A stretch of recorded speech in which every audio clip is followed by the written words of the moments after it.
दोस्तों,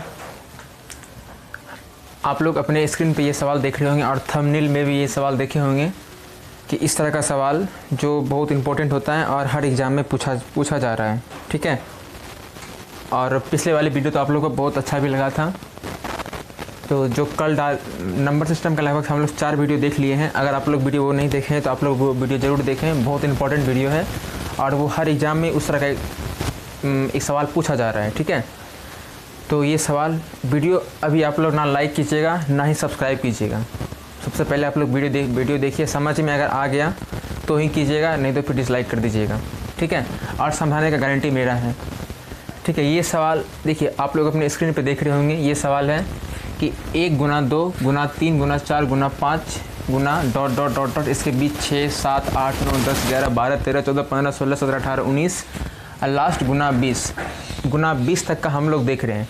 तो इसमें क्या बोल रहा है, इतना गुना करने तक कि गुणनखंड में शून्य की संख्या कितनी होगी। शून्य की संख्या पूछ रहा है, शून्य की, अंक का नहीं, शून्य का, जो लास्ट में जो शून्य होगा उसका संख्या पूछ रहा है। तो हम लोग एक चीज़ जानते होंगे, हल्का बेसिक लेके चलते हैं कि किसी भी संख्या के अंतिम में 0 के लिए तो कौन संख्या सबसे महत्वपूर्ण भूमिका निभाता है। तो हम लोग ये जानने का कोशिश करेंगे तो कौन सा संख्या सबसे ज़्यादा महत्वपूर्ण भूमिका निभाता है। तो देखिए 5। और किसी भी सम संख्या, अच्छा सम संख्या और विषम संख्या जानते होंगे, एकदम जानते होंगे, बहुत कोई जानते होंगे। जो नहीं जानते उसके लिए देखिए, सम संख्या क्या हुआ,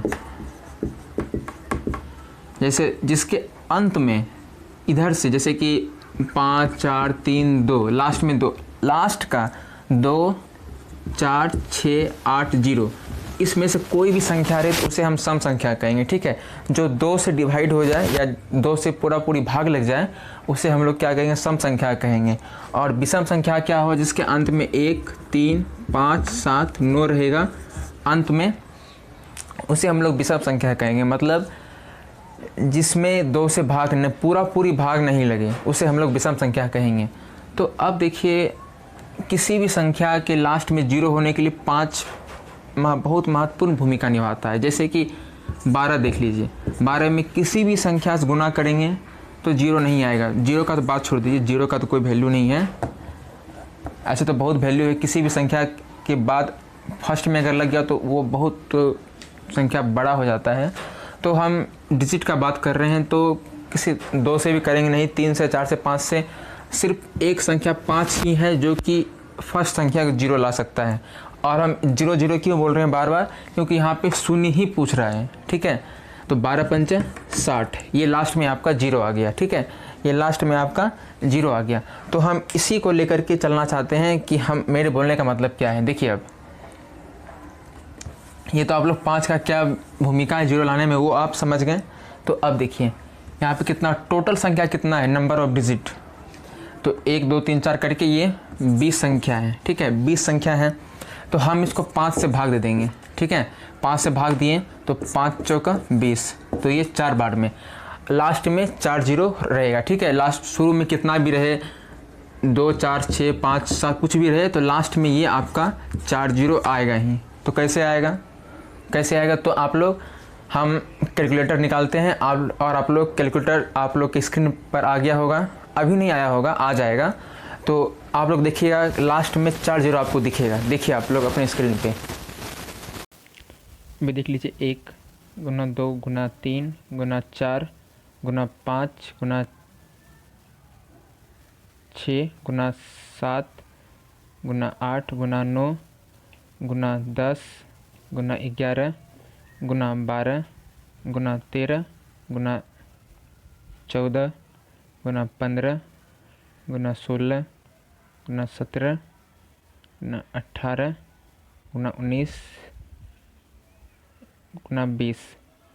देख लीजिए अब लास्ट में कितना 0 है, 1 2 3 4। ठीक है, लास्ट में 6 4 0 0 0, टोटल 0 की संख्या 1 2 3 4 है, टोटल 0 की संख्या 4 है। ठीक है, चलिए अब हम लोग वीडियो पे आते हैं। ये होंगे कि लास्ट में 4 0 कैसे आया। तो अब चलिए हम लोग, ये सवाल आप समझ गए, इसी में अब दूसरा सवाल हम लोग देखते हैं। दूसरा सवाल, चलिए अब आप लोग ये सवाल देख रहे होंगे अब ये सवाल आप लोग कैसे सॉल्व कीजिएगा, वीडियो रोक करके आप लोग इसे सॉल्व कीजिए।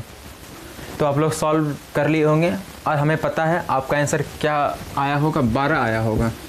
ठीक है, यही आंसर होगा सभी का, लेकिन ये आंसर आपका गलत है।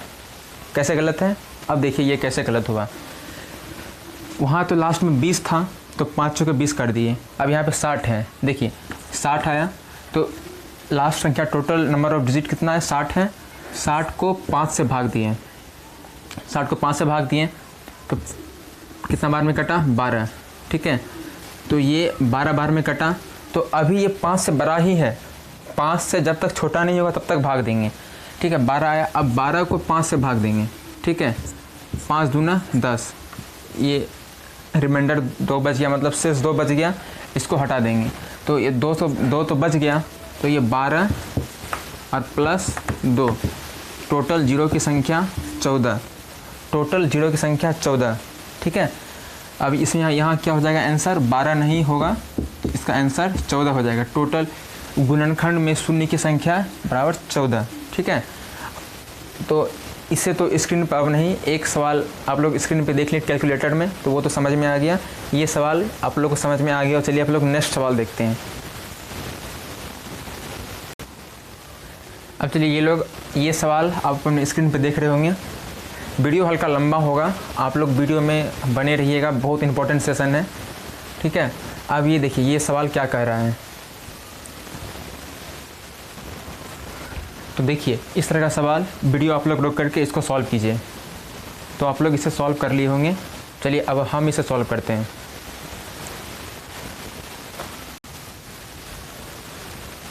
$500। ठीक है, अब हम इसे 5 से पहले भाग देंगे।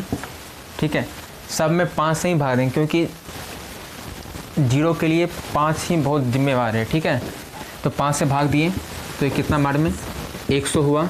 ठीक है, अभी 5 से 100 बड़ा है, फिर 100 में भाग देंगे, फिर 5 से भाग दिए, फिर कितना आया 20 आया। अभी भी 5 से 20 बड़ा है, अब 20 में भाग देंगे, 5 से 4। अब 4 5 से छोटा है तो अब भाग नहीं देंगे, तो टोटल को जोड़ देंगे, 100 प्लस 20 प्लस 4, 124। शून्य की संख्या कितनी हो गई, 124। शून्य की संख्या लास्ट में 124। ठीक है, तो ये आप लोग को समझ में आ गया होगा। चलिए हम लोग नेक्स्ट सवाल देखते हैं। अब चलिए ये सवाल देखते हैं। सवाल पे ध्यान दीजिएगा, 1 2 3 4 नहीं है, ये टोटल सम संख्या है। ठीक है, ये सब सम संख्या है। देखिए सम संख्या क्या है, सम संख्या तो बता दिए, और विषम संख्या, इसे इवन नंबर कहते हैं, इसे ऑड नंबर कहते हैं। ठीक है, इंग्लिश में। अब देखिए 2 4 6 8 10 12 14 16 18 20 22 24 26 28 30, तो टोटल नंबर ऑफ संख्या कितना होगा, 30 नहीं है, 15 है। टोटल विषम संख्या है तो 15। अब इसको क्या करेंगे, तो 5 से भाग दे देंगे। ठीक है, 5 से भाग देंगे, 5 तिया 15। तो क्या पूछ रहा है, शून्य की संख्या, शून्य की संख्या 3। ठीक है, शून्य की संख्या 3। अब अगर अगला सवाल अगर देखें, अगला सवाल इसी में अगर देखें तो इसके जगह अगर 30 के जगह अगर आपका 500 रहे, 30 के जगह अगर आपका 500 रहे तो क्या होगा, 500 रहे तो क्या होगा, टोटल नंबर ऑफ डिजिट क्या होगा, इसमें देख लीजिए आप लोग। तो 500 है तो 250 होगा, 250 होगा। ये 250 आप लोग समझ रहे हैं कि नहीं, देखिए 2 4 6 8 10 इस तरह करके मान लीजिए 12 तक ही है। तो हम लोग इससे टोटल नंबर ऑफ डिजिट अगर गिनेंगे तो 12 नहीं है, 1 2 3 4 5 6। तो क्या करेंगे, 12 बटा टोटल की कितना है, 2 से भाग दे देंगे। ठीक है, क्योंकि इसके बीच में एक सम संख्या भी आते जा रहा है, 1 3 5 7 इस तरह करके। तो हम लोग तो इसको तो नहीं काउंटिंग कर रहे हैं, तो 6। उसी तरह 500 बटा 2 कर देंगे, 250 निकल जाएगा। ठीक है, 250 निकल जाएगा। तो इसी में देखेंगे 250 और इसको हम 5 से भाग दे देंगे, कितना आया, 50 आया। ठीक है, 50 आया। अब फिर 50 को फिर 5 से भाग देंगे, 10 आया। फिर 10 को 5 से भाग देंगे, 2 आया। तो टोटल अब सबको ऐड कर देंगे, इसको और इसको, 50 प्लस 10 प्लस 2 कितना 62। टोटल कितना संख्या हो गया, टोटल कितना संख्या हो गया 62 जीरो की संख्या। ठीक है, तो इस तरह का सवाल आप लोग को समझ में आ गया हो। चलिए अब हम लोग नेक्स्ट टाइप पे आते हैं। अब देखिए ये सवाल में क्या है, देखिए इस सवाल में जीरो के लिए तो 5 का होना ज़रूरी है। ठीक है, इसमें तो 5 है, चलिए तो जीरो हो सकता है, लेकिन नहीं। देखिए अब 5 है, 5 को अगर हम 3 से करेंगे गुना तो 15 आ रहा है, 7 से करेंगे तो 35 आ रहा है, 9 से करेंगे तो 45 आ रहा है, तो लास्ट में कहीं जीरो नहीं आ रहा है। ठीक है, तो जीरो के लिए 5 तो है ही ज़रूरी और एक सम संख्या भी चाहिए, एक सम संख्या भी चाहिए। आप लोग शुरू से 3-4 सवाल देखे होंगे तो सब में लगभग सम संख्या था, तभी वो जीरो हो रहा था। अब इसमें तो सम संख्या है नहीं, तो अगर इसमें पूछे कि शून्य की संख्या, अगर इसमें पूछे कि शून्य की संख्या कितनी है, तो शून्य की संख्या तो इसमें होने वाला है ही नहीं, तो शून्य की संख्या एक भी नहीं है, मतलब जीरो। ठीक है, ये डायरेक्ट आपका आंसर हो गया जीरो। ठीक है, अब हम लोग अगला सवाल देखते हैं नेक्स्ट टाइप का।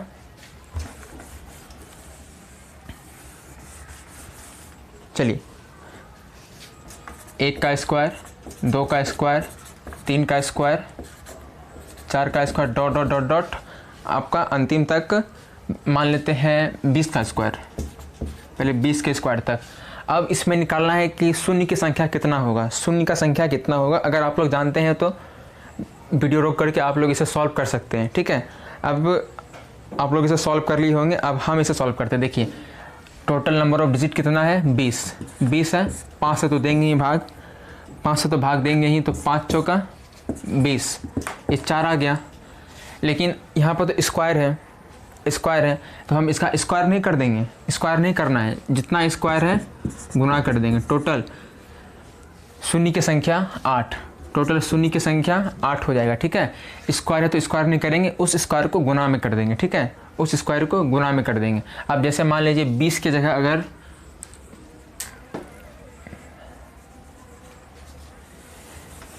इसे आप लोग नोट डाउन कर लिए होंगे। अब चलिए 20 की जगह अगर 100 होता, 100 स्क्वायर, तो क्या करते हैं, वही बस सेम 5 से भाग दिए 20 आया, फिर 20 को 5 से भाग दिए 4 आया, तो 20 + 4 24 हो गया, और स्क्वायर है तो 24 गुना 48 शून्य की संख्या, टोटल शून्य की संख्या 48 हो गई। ठीक है, अब चलिए हम लोग नेक्स्ट सवाल पे आते हैं। अब चलिए अब हम लोग का ये नेक्स्ट सवाल है, आप लोग वीडियो रोक करके इसे सॉल्व करें, हल्का दिमाग लगाइएगा। क्यूब है, स्क्वायर की जगह क्यूब है, ये ध्यान में रखना है बस। तो हमें पूरा भरोसा है कि ये सवाल आप लोग सॉल्व कर लिए होंगे। अब जो नहीं सॉल्व किए हैं या जो सॉल्व कर लिए, देखिए आपका सही है कि गलत है। देखिए 200 लास्ट डिजिट कितना है 200, ठीक है 200 है। अब इसके नीचे 5 से तो भाग देंगे ही, 5 से भाग दिए, कितना बार में कटा 40 बार में कट गया। ठीक है, 40 बार में कट गया। अब फिर हम 40 को 5 से भाग देंगे, 8 बार में कटा, फिर अभी भी 5 से 8 बड़ा है। इस चीज़ को एकदम ध्यान में रखना है, जब तक 5 से छोटा नहीं होगा तब तक 5 से भाग देते रहेंगे। ठीक है, जो भागफल होगा उसी को ही जोड़ेंगे और शेषफल को नहीं जोड़ेंगे। ठीक है, रिमाइंडर को। अब देखिए 8 है, अब फिर 8 को 8 आया, फिर इसे 5 से इसके भाग देंगे। ठीक है, 8 आया, फिर 5 से भाग देंगे, कितना आ रहा है 1। ठीक है, कितना आया 1। अब हम सबको जोड़ देंगे। ठीक है, 40 8 और 1, सॉरी 40 + 8 + 1 49। ठीक है, 49 आ गया है, अभी भी नहीं हुआ है, 49 आ गया है। अब क्या है, क्यूब है। ठीक है, क्यूब है, पावर 3 है, तो 49 पर क्यूब नहीं देंगे, फिर नहीं देंगे। ठीक है, नहीं तो फिर 49 करेंगे, आंसर तो निकलने वाला है ही नहीं। तो 3 से इसको गुना कर देंगे। ठीक है, 3 से इसको गुना कर देंगे तो कितना हो जाएगा, 9 × 27, 2 4 × 12, 2 14। जीरो की संख्या कितना हो जाएगा 147, जीरो की संख्या 147। ठीक है, अब हम लोग इसी में एक और सवाल देखते हैं। अब चलिए ये देख लेते हैं यहाँ पर 500 क्यूब। आप लोग इसे सॉल्व कीजिए। ठीक है, ये दोनों सवाल आपका होमवर्क रह गया, ये दोनों सवाल आप लोग सॉल्व करके थोड़ा ध्यान में रखिएगा सवाल को पूरे अच्छे से। ठीक है, और इसे आप लोग सॉल्व करके आप लोग इसका जवाब कमेंट में दीजिएगा। और वीडियो अगर आप लोग को अच्छा अगर लग गया होगा तो लाइक और सब्सक्राइब कीजिएगा, और आप अपने फ्रेंड्स में शेयर कीजिएगा, क्योंकि शेयर करने के बाद थोड़ा हमें भी हिम्मत मिलता है कि नहीं इससे और अच्छा हम भी वीडियो बनाएं। ठीक है, तो प्लीज़ अगर आप लोग के लिए अगर उपयोगी हुआ तो सब्सक्राइब ज़रूर कीजिएगा और फ्रेंड्स में शेयर ज़रूर कीजिएगा और बताइएगा कि हमारा वीडियो कैसा रहा, कमेंट में ज़रूर जवाब दीजिएगा। और उसके बाद नंबर सिस्टम पूरा कंप्लीट करेंगे, पूरा कंप्लीट, और हमारे चैनल पे पूरा मैथ जो होगा, पूरा मैथ कंप्लीट होगा, पूरा हिस्ट्री कंप्लीट होगा, पूरा ज्योग्राफी कंप्लीट होगा, और पूरा बेसिक से लेकर के बीपीएससी लेवल तक का ज्योग्राफी होगा और हिस्ट्री होगा, पॉलिटी होगा, ये सब साइंस में फिजिक्स, केमिस्ट्री, बायोलॉजी, ये सब कुछ होगा। ठीक है, तो बस आप लोग चैनल पर बने रहें और इसे सब्सक्राइब ज़रूर करें। चलिए इसके लिए, और यहाँ तक आप लोग इसे सॉल्व करके ज़रूर इसका कमेंट में जवाब दीजिएगा, इसका आंसर क्या आया और इसका आंसर क्या आया। ठीक है, चलिए धन्यवाद।